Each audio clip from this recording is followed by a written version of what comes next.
afternoon. Welcome to the Jefferson County Post. We're sitting down today with Jefferson County Commission Chairman Jim Carmichael, and we're going to talk a little bit about the things that are going on as this fiscal year comes and goes.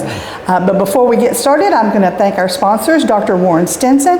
He's at 113 East Broadway in Jefferson City, and it's a great place to go for all of your dental needs. And Good Old Boys Golf Carts at Highway 92 in Dandridge. And they are also in Sevierville. It's golfing season, folks. Get out there and get a cart. Welcome, Chairman Carmichael. Well, you're both. Well, thank you, and glad for y'all to have me in. We're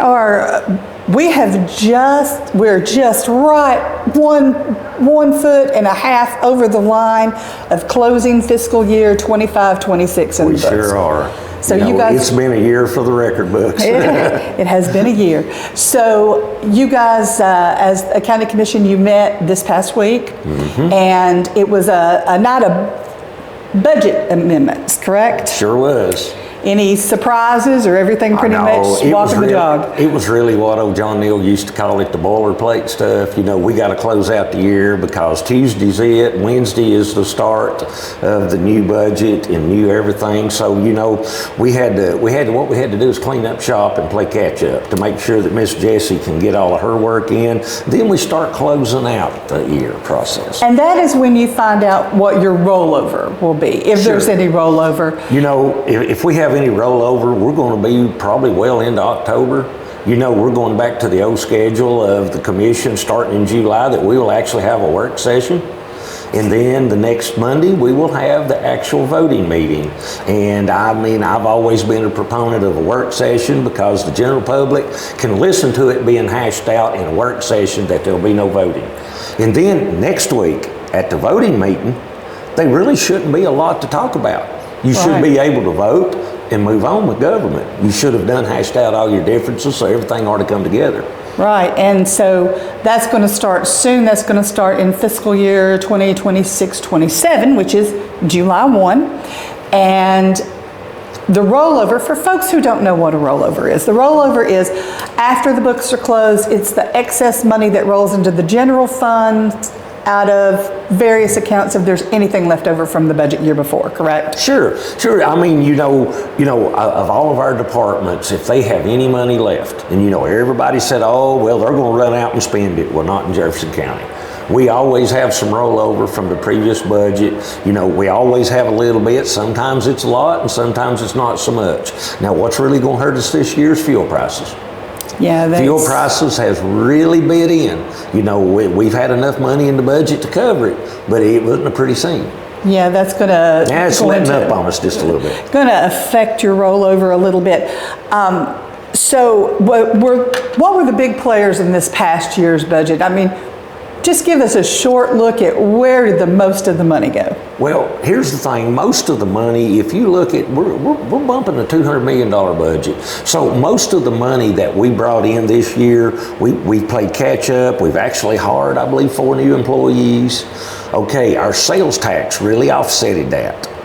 So, you know, we are steadily running 7% per month over last year at this time. So actually, we balanced our budget this last year with that sales tax rollover. You know, that sales tax has carried us, you know, down the home stretch. But the money, we're having to spread it out so far. You know, the highway department's going to need more money. Just here a week or so ago, we had a couple of road collapses that, you know, is going to cost us probably $150,000, $200,000 to get some roads put back, at least in 2 spots. And you know, we had to approve that money last night to do that. So, you know, Joe's got problems of his own. Right. But everything we do is costing more. And you know, that money has just it's evaporated is what it's done. There's such a workload. Well, people are seeing that in their own budgets. Everything is costing a little more right now. So you could assume that would filter over to the county budget as well. The highway department, like you said, there were a couple of issues. I know that those guys are working hard. There's only so much they can do in a finite amount of time. And I know people get irritated about their roads. What is the problem? Because I sit in these meetings, I know you guys get to hear about roads a lot on the county commission. But there is a road commission. Sure there is. Is that the proper channel to take your Yes. concerns? Yes, actually, you know, Joe Patterson, our road superintendent, is elected by the people, and he has road commissioners for every district. You know, their districts are not hardly shadowing what the county commission districts are, but they're real close. And you know, your highway commissioner, where you live, you can get that from the Jefferson County government website. And you can find out who that person is, and they have regular meetings every month. They discuss all these roads. They discuss their paving plans, and you know, they are really on top of what they do.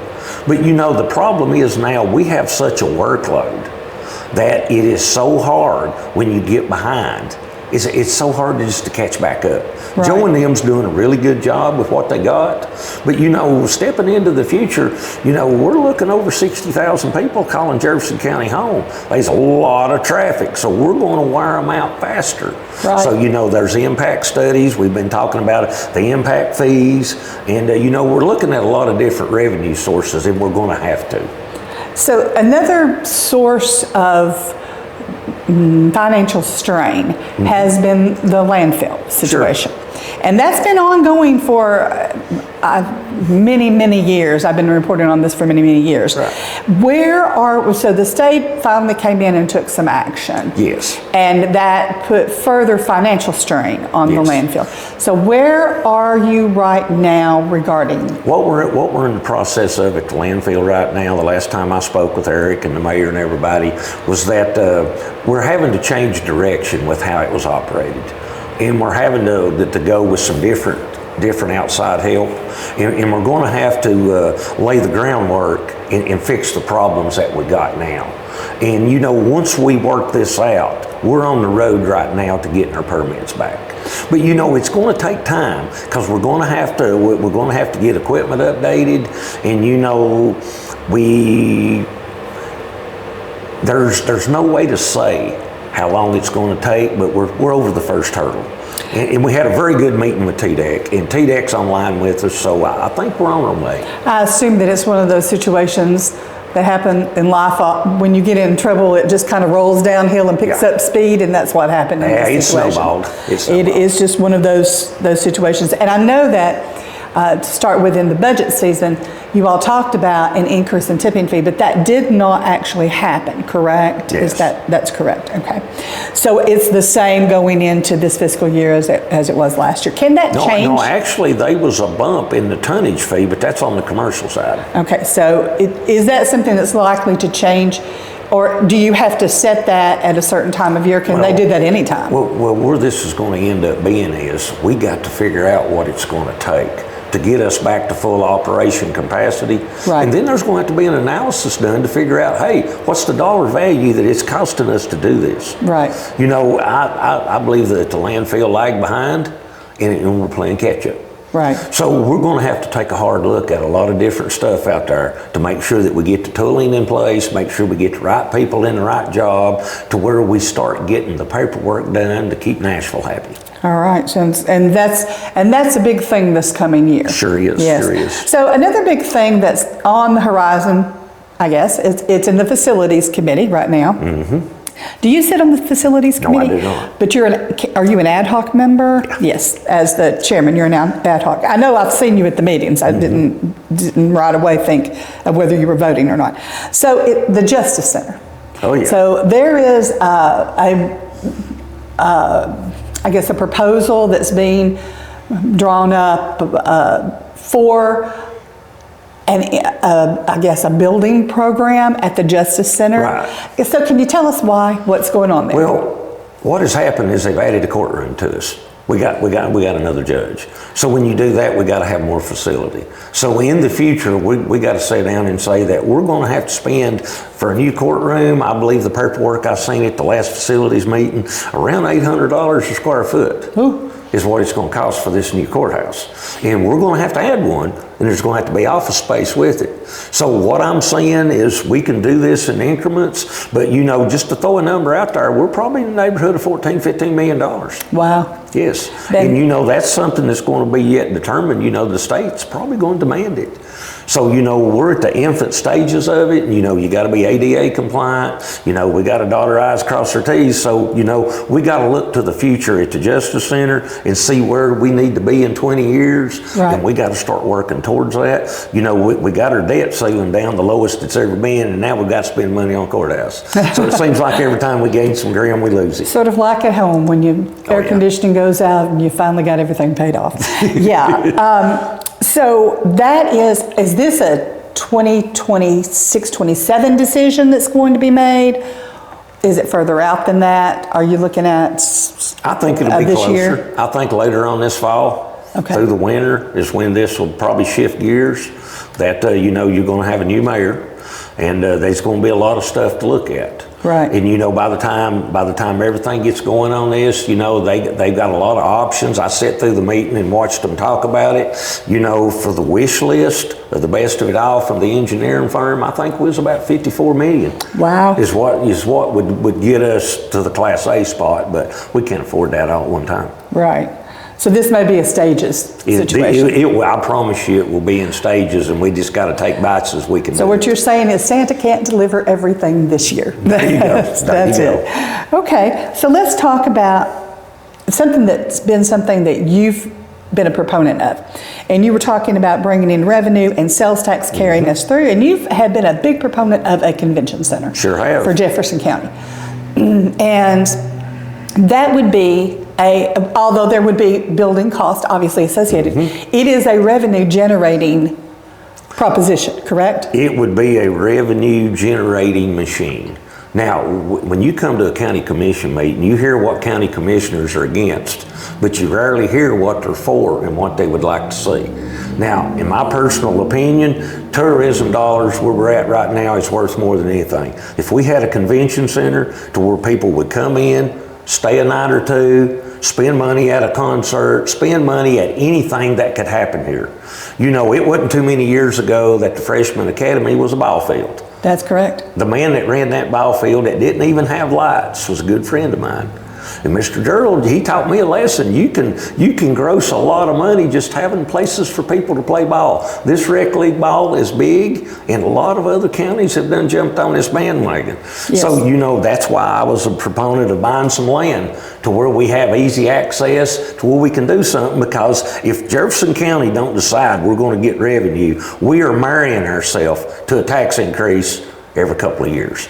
You got to have an outside source of money that we don't keep up 24/7. And I know that some people are going to say that, well, that's tourism money, and that has certain caveats. However, with tourism comes sales dollars. Sure.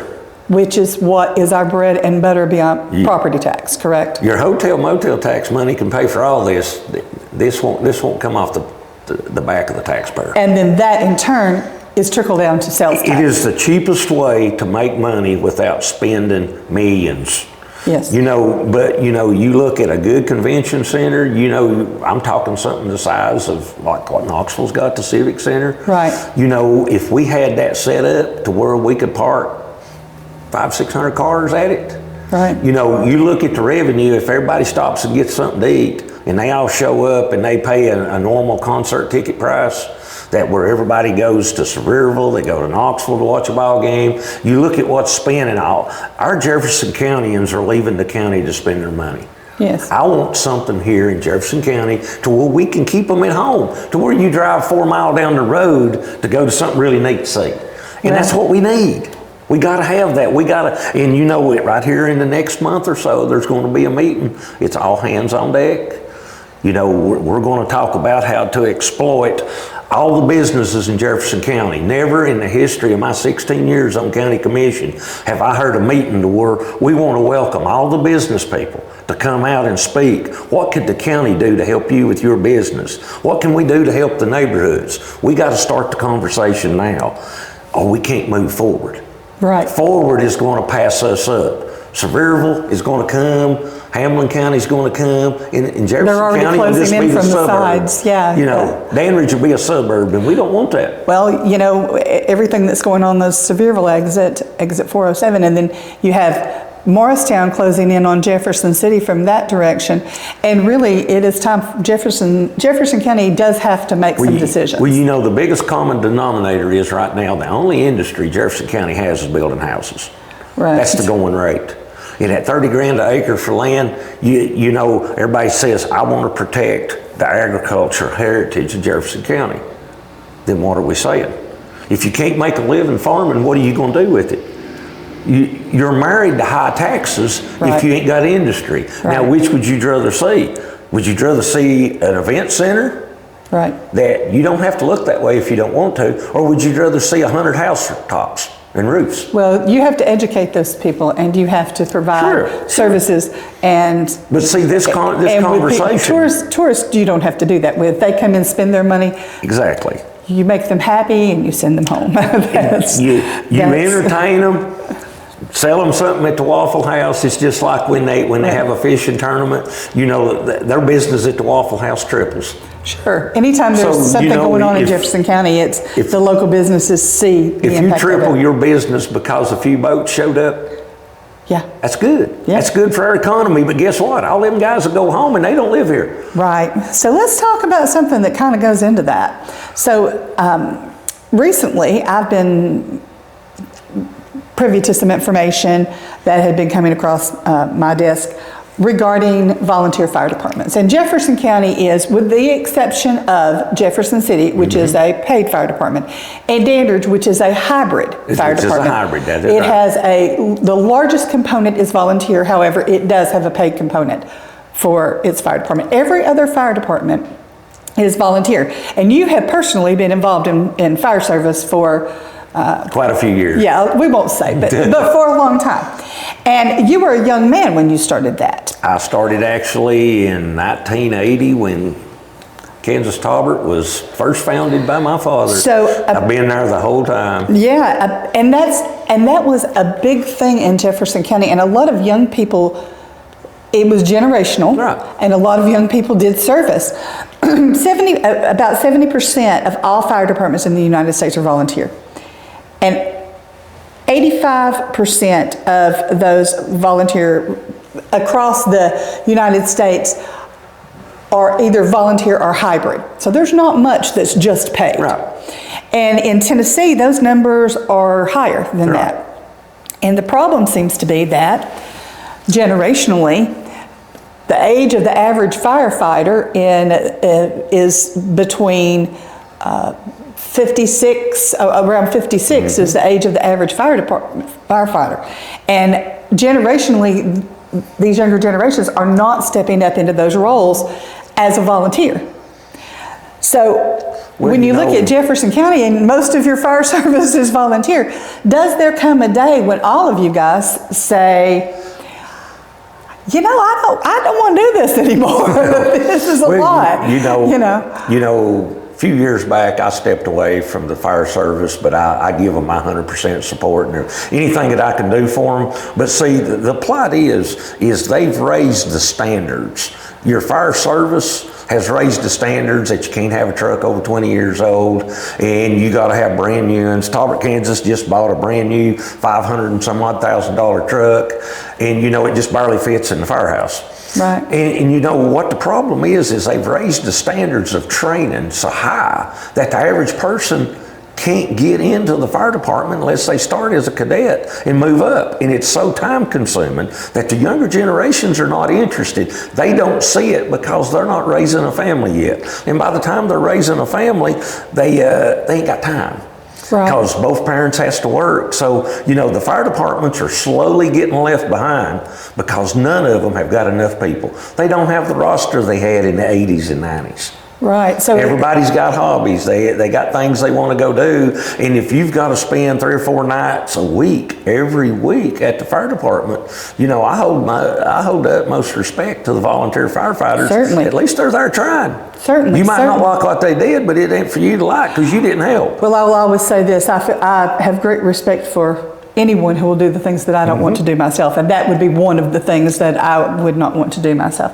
And it's the same thing with law enforcement and the same thing with military. You know, there's all those components. Is Jefferson County going to have to address what's on the horizon? Well, what it's going to come down to, you know, we're pushing $1 million a year now we're spending on fire service. Right. And when they set the alarm off, they're sending all the departments they can to make sure they got enough men to handle the job. Right. And you know, what's going to happen is we're going to condense so many people here that the response times are going to have to be picked up faster because you got houses closer together. Used to, if a house caught on fire, there wasn't another house within a quarter of a mile. Right. We're way past that now. And you know, the fire insurances, you know, all of the insurances that the fire departments have to carry, the sheer logistics of what we're doing is overwhelming. Right. And you know, it takes special type of people to volunteer all that time. Certainly. To do what it takes to run a fire department. Sure. And you know me, I've lived it and I know what it takes. And I mean, you got to be dedicated 24/7 gung ho or you're not going to survive it. So are we looking at some point, and I'm not talking about this year, probably not next year, but as our volunteer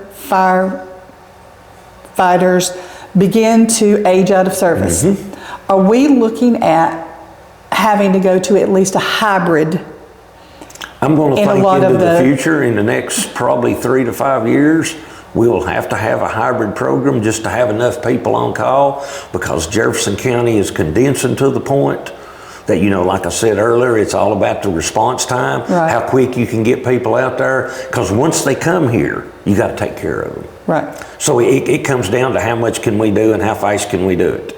So at some point, it may be that the county is having to supplement these fire departments, volunteer fire departments, and make them hybrid. I can remember back in the 80s when Kansas Tarbert first started. I think it was $2,000 or $2,500 a month, and now we're pushing $100,000 on all of them. Really? And you know, some of them's way over $100,000. Sure. So you know, if you stop and look at the time frame, you know, it's like everything else that, you know, we're slowly catching up to where the people that's coming here now, where they was from.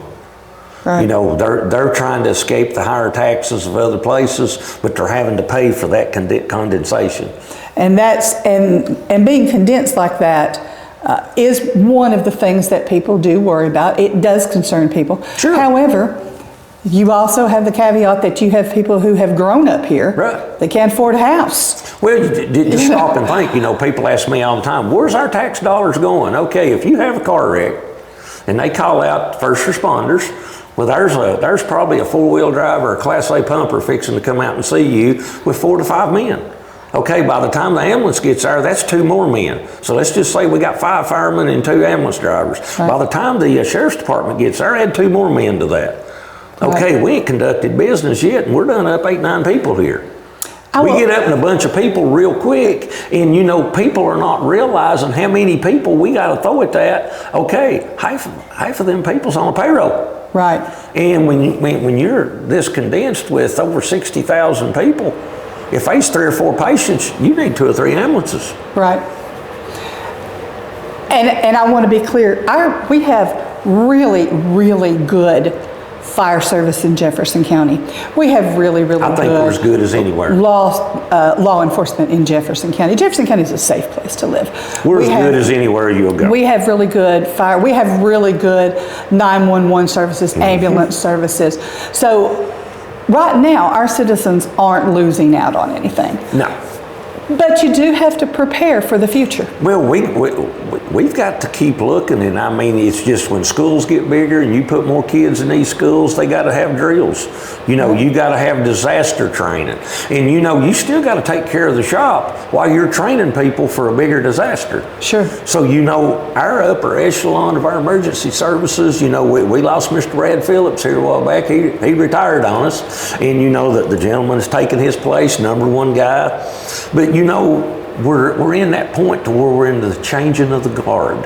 And when you change the guard in what you're doing, there's a learning curve to that. Sure. But see, we got to be thinking in bigger numbers. And you know, we're back to the taxpayer and their money. We got to be finding other places to generate a cash flow.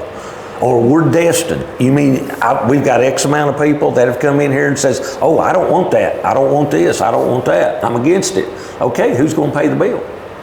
And that is a valid question. You know, come to a meeting and find out what all this costs, and you'll know exactly where your money goes. There's none left. I do want to touch on changing of the guard as a kind of a closing thing here. I know our Veterans Services Department has, the head of that department has just resigned, and the assistant will be stepping into that position, correct? She will be applying for that position. But it is an open position. You know, it is a VSO officer's position. Right. You know, our current officer has resigned, and you know, we wish her a lot of luck in her endeavors to wherever she's moving on to. And you know, there's been a lot of disparaging comments. There's been a lot of hate going back and forth, and you know, the only advice I can give to the veterans in this county: nobody's against you. Nobody is against the veterans. So we always dispel myths in our interviews. So one of the big Facebook myths is that the change the change came from the top. That is not true, right? That is it was simply a resignation, correct? It's simply a resignation. And you know, to address the resignation, I knew absolutely nothing about it. Right. Until I got the email about it. Right. And you know, there is nothing that I know of that caused any kind of problems. You know, there's always the myths and the magics to Facebook. There's always the haters. I've met nothing but really good veterans. I've had a lot of outcry from veterans. You know, they all want to be took care of and they want to be thought about. And you know, we're going to do that. This mission ain't going to change. We're only going to make it better. It's got to be better. So I have a question, because this was carried on a local television channel. At one of the meetings, a couple of the meetings, it was brought that the former, I think the VSO officer that was in charge was wanting to apply for a grant to do a comprehensive center for not just Jefferson County, but for surrounding counties. Sure. And there was some questions by a county commissioner who received a lot of heat about the questions regarding the grant proposal.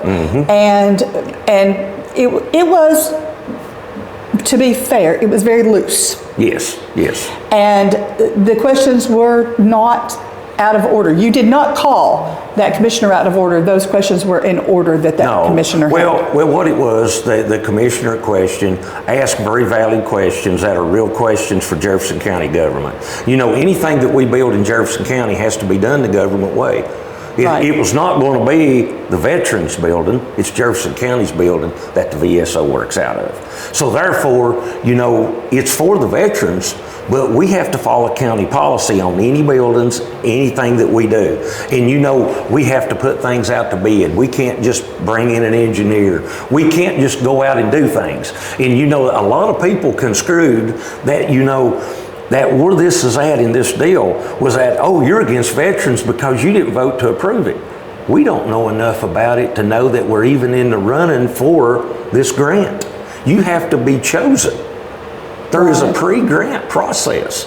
And you know, there's a lottery involved in this. This is way off, and everybody thought that, oh, this is going to happen overnight. You know, if we won the grant, it'd probably be 2 to 3 years working out the legalities of this. This ain't something you can snap your fingers. And you know, with all due respect to everyone, everybody just needs to chill out a little bit and let the process handle itself. You know, if we're going to build a new school, how many years did we work on that? That's true. If we're going to refurbish school, how many years did we work on that to decide? And it's in open and honest government, you got to listen to all sides. And regardless, you can't hate on somebody for them asking a question. And regardless of whether there's a grant or not, there will be costs associated that Jefferson County taxpayers need to take on. So as a steward of those funds, you have to ask those questions. I tell you, we have addressed a lot of the stuff, but we've got a lot coming up in this next year. And it's always good when you see it. It's like New Year's around here. A new year starting back, and you know, we even have the fireworks. It's the 4th of July, so it's a new year and lots of things on the table coming up. I appreciate you being here. 250 years of democracy's never lasted that long. You know, we're a constitutional republic, so here we are. And I want to thank you, and I want to thank our sponsors, Dr. Warren Stinson at 113 East Broadway in Jefferson City for all your dental needs, and good old boys, Highway 92 in Dandridge, and they are also in Sevierville. Go by and get yourself a golf cart, folks. Thank you so much. We will be talking to you again, and welcome to the new fiscal year. Thank you. Thank you. Y'all have a good holiday. You too.